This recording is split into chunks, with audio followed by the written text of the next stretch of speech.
I wanted to say something while we're having this music box BGM. When I was still in my archival studies, I was just told what to be and what to do. It's a very typical story, to be honest. And I actually thought my life would end up like that.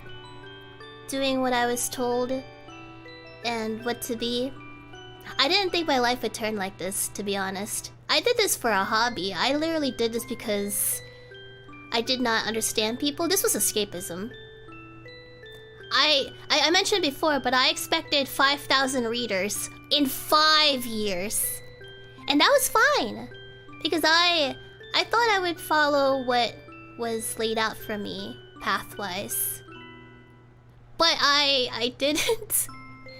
And for a time, I felt pretty bad about it, to be honest. It caused a lot of issues. But I'm pretty content with where I am, to be honest. Like, I've been archiving for quite a long time. And the way I see it, archiving really is leaving a memory of yourself. Because each time I make a video or something, I remember how I felt during it. I remember the time period of my life. I remember how it felt just to work on it bit by bit. Like, all I did was literally just stories. I did nothing but stories for the longest time. So yeah, this is a bit of myself, and it's a little bit of a silly dream, but I kind of it probably sounds silly, but I really admire Skyrim Granny. I really like Skyrim Granny. She's wholesome.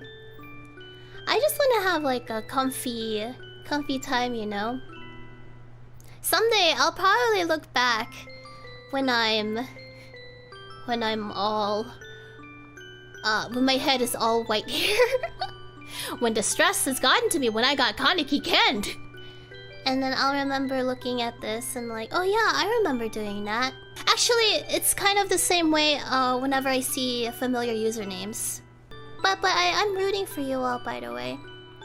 I really am. When you're archiving for so long, there's familiar names, right? And that familiar name, at one time you remember things about them, even if you don't, I guess, know them directly, if that makes sense. For example, the person that I consider as a little sister. I have a friend who sees me as like an older sister. I don't know, it's a little bit confusing, but she's kind of one of those weird ones. No offense to her. No, she calls me Big Sis, but she does it in that way where she says like Onea-chan, right? So I try to be a good role model for her. I'ma make sure that this girl is gonna be happy in the future. Otherwise, I'm gonna freaking riot. I knew her when she was basically like, she was struggling with making friends. She didn't have a lot of friends when I met her, actually. Now she has a lot of friends. I'm very proud of her. She's taking her studies seriously. She's all grown up. And then there's other people. I think they find my stuff when they're essentially in high school or something. And then I hear news of like, oh yeah, did you know? They met someone. I was like, wow, they grew up so fast. It's just like amazing details like that. And I remember this one. I didn't know this person too well. They were actually a translator. But this person, they disappeared out of nowhere, and we were all just kind of wondering, like, I wonder what happened. And then they came back like, sorry guys, I had a child. I was like, wow, that's amazing. They got married, they had a child. It's like just details like that, you know? Like, all of our stories connect for a few seconds at the very least. Some of you guys are here longer, some of you guys are here for like a few seconds, but like, you literally get to see a glimpse of me, and if I'm lucky, I get to see a glimpse of you.